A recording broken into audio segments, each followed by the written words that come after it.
What's up, budget builders? And today I have some news that you guys will probably not believe when I tell you. And yes, it has to do with Senator Joe Manchin. He now wants the House Democrats to wait until 2022 to make a decision on the social spending bill. First, he wanted to pause the bill for a little while. Then he said he only will approve of up to $1.5 trillion.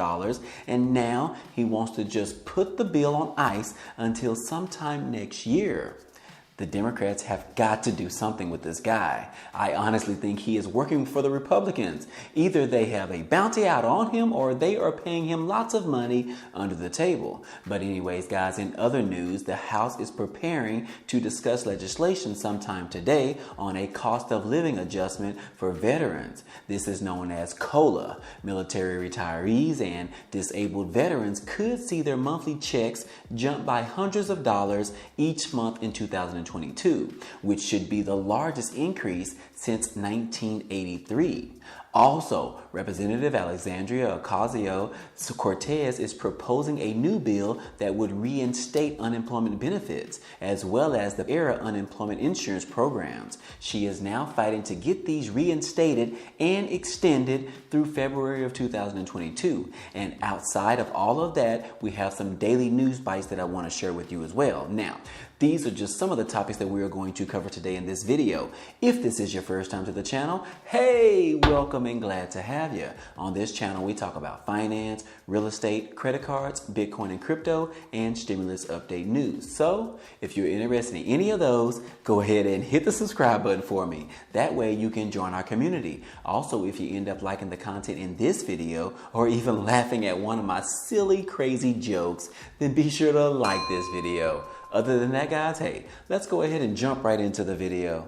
Okay, guys, this is going to be a pretty interesting week and a busy week at that. The House Democrats have their agenda pretty full as this month of September is winding down. The House Democrats plan to review all the information from the subcommittees who were tasked at writing different pieces of the $3.5 trillion social spending bill. But not only will they be working on that, they also have planned to discuss the cost of living adjustments for veterans. There is a current bill on the table that could effectively go into effect in December of 2021. This will be known as the Veterans Compensation Cost of Living Adjustment Act of 2021. Military retirees and disabled veterans could see their monthly checks jump by hundreds of dollars each month in 2022, which would be the largest increase since 1983. The annual inflation basis, COLA, will be determined by the government, and so far the data points to an increase of at least 6% and maybe even more than that. If things get approved, the additional increases would begin in early 2022. That means next year, individuals could see on average a monthly check increase of around $160 per month, and veterans receiving disability could also see their average monthly amount increase by almost $100 a month. The annual COLA increase is based on the Consumer Price Index, or CPI, which is measured by the Department of Labor. The agency measures the cost of a select group of goods and services and compares those costs to the previous year. If there is an increase, retirees and many others receiving government benefits would see an increase in their monthly payments for the upcoming year. So, sometime today, the House should be meeting up to discuss this COLA increase as the current fiscal year ends on September the 30th. So, that decision should be made closer to the end of this month, and they should announce the scheduled increase in early October. I will be following this news and keep you guys informed when we will receive the final amount for the increase. Now, for the depressing news, because if you're anything like me, every time I hear this guy's name, I get depressed each time.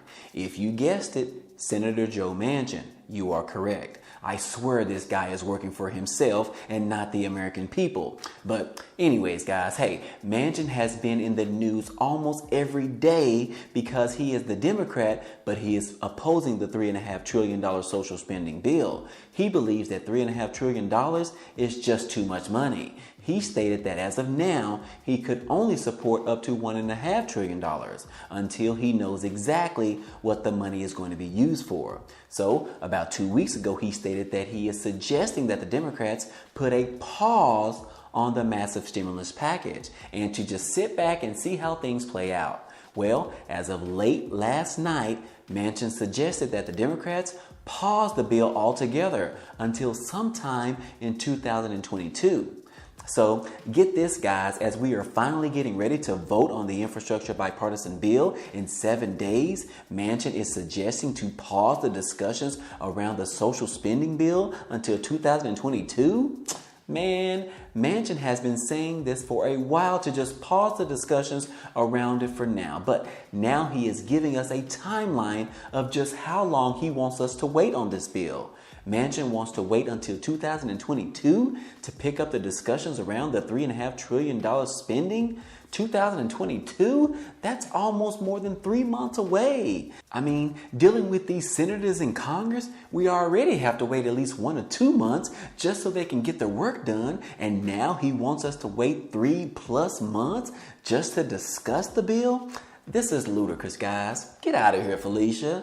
Manchin has been clear about his concerns, which includes the price tag of the bill, which is exactly what the money is going to be used for, and why the urgency of the bill right now. He has yet to get his questions answered. And this is what he said in a statement. Instead of rushing to spend trillions on new government programs and additional stimulus funding, Congress should hit a strategic pause on the budget reconciliation legislation.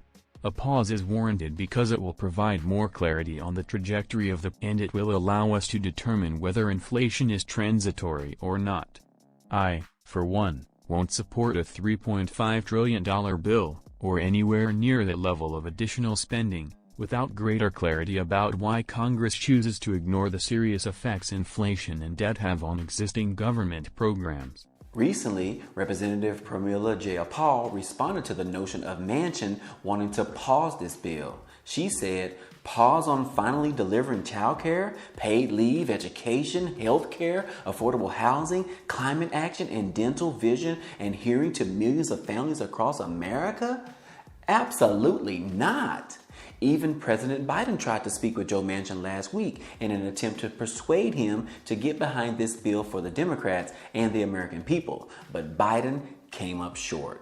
So, this roadblock continues to get bigger each week. Dealing with Joe Manchin, the Democrats need 50 votes, and Manchin is holding one of those up right now. Bernie Sanders still feels confident that they can all work together just like they did with the American Rescue Plan. But Bernie said, we have already compromised on the price tag. We went from $6 trillion down to $3.5 trillion, and that amount is not changing. So, Manchin continues to be the thorn in the you-know-what when it comes to passing this massive $3.5 trillion budget reconciliation bill. I'm more than sure that new developments will occur sometime this week, if not today, and I will keep you guys posted as usual. And lastly, Alexandria Ocasio-Cortez is planning on proposing a new bill in an attempt to reinstate the federal unemployment benefits. Recently, all unemployment benefits expired on September the 6th. Not exactly sure who is to blame for these expiring, but AOC said that she is very disappointed on both sides of the aisle, that they have allowed the unemployment assistance to completely lapse when we are clearly not fully recovered from the cost effects of this. She said 3 programs have actually ended. Emergency unemployment compensation extended the time frame of unemployment benefits, while the unemployment assistance aided workers who would not typically be eligible for the standard unemployment insurance. And then the 3rd program provided an extra $300 of benefits on a weekly basis. She said, while these programs have ended, millions of Americans are still struggling due to the economic crisis caused by the surge of the Delta variant being a stronger force that is crippling our return back to normalcy. President Biden has recently urged states to extend their unemployment programs by using the federal money provided to them, but none of the states answered his call of action. Some politicians are still arguing that the cost of these programs are way too high, and others are complaining that it's preventing people from returning back to work, as some could earn more money on unemployment programs than they were at their regular job. So, as of now, Representative AOC and Cori Bush are leading a group of House Democrats in pressuring party leadership to include an expansion of the unemployment aid in the $3.5 trillion tax and spending package, as lawmakers are drawing it up right now. Lawmakers went as far as writing a letter to House Speaker Nancy Pelosi and the Senate Majority Leader Chuck Schumer, saying that the current state of the unemployment system is a threat to all communities, especially black and brown communities, in many of the states we represent. We strongly urge Congress to include such improvements before the Build Back Better Act comes for a vote in the House and the Senate. So, as of now, lawmakers are still drafting the social spending bill with provisions to help struggling families, which this is the best opportunity to include something like the reinstatement of the unemployment benefits in this bill, as they have $3.5 trillion to play with, which is actually one of the concerns for Joe Manchin and why he can't support this bill,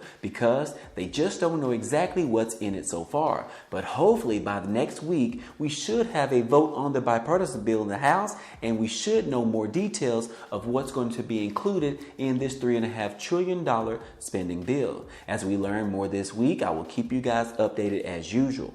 And now it's time for our daily news bites. And this first one is an important one. If any of you have an iPhone out there, there is a new iOS 15 update that is coming out sometime today. I strongly advise you not to download this update. It actually is a beta version, which means it still has bugs included in it. If you are like me and you hate dealing with issues with software, don't update your phone today. Make sure that automatic updates is turned off. They are saying that the new operating system comes with a wide range of new features and it fixes some of the previous bugs. But they are saying that this particular build that's coming out is worse than the previous ones. Apple is hoping that the developer team will address the new bugs in the upcoming update. So they are advising you to avoid downloading it today, as you will witness a beta version of this software.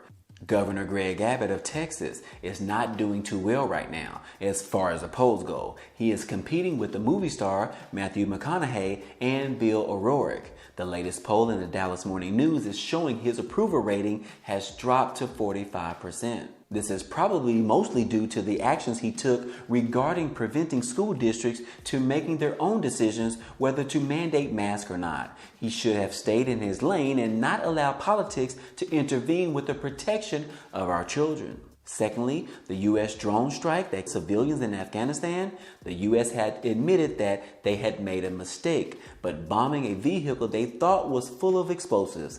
That vehicle was carrying 10 Afghan civilians, 3 adults and 7 children. All of them were killed.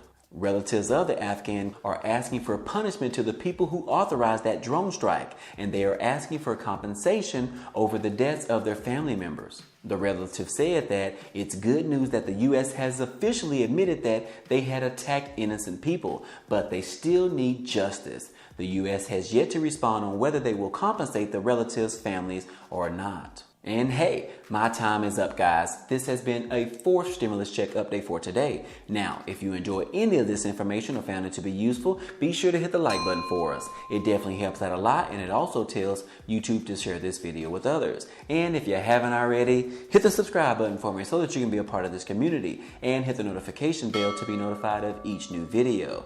Again, as always, hey, I appreciate you guys stopping by and watching, and I hope to see you.